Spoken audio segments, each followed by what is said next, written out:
earlier she smoked daily. Okay, she stopped smoke before she left the city. Earlier she smoked daily. നേരത്തെ അവൾ സ്ഥിരം smoke ചെയ്യുമായിരുന്നു. അപ്പോൾ നമ്മൾ പറഞ്ഞു ഒരു കാര്യം നമ്മൾ സ്ഥിരം ചെയ്യുവാണെങ്കിൽ നമ്മൾ അവിടെ ശ്രദ്ധിക്കേണ്ട കാര്യം അതിൻ്റെ ടെൻസ് എന്താണെന്ന് ആദ്യം നോക്കും. ഇത് പാസ്റ്റ് ടെൻസ് ആണ്.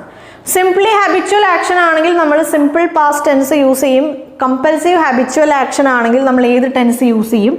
പാസ്റ്റ് കോണ്ടിന്യൂസ് ടെൻസ് യൂസ് ചെയ്യും. സ്മോക്കിംഗ് എന്നുള്ളത് കമ്പൽസീവ് ഹാബിച്വൽ ആക്ഷൻ ആണ്.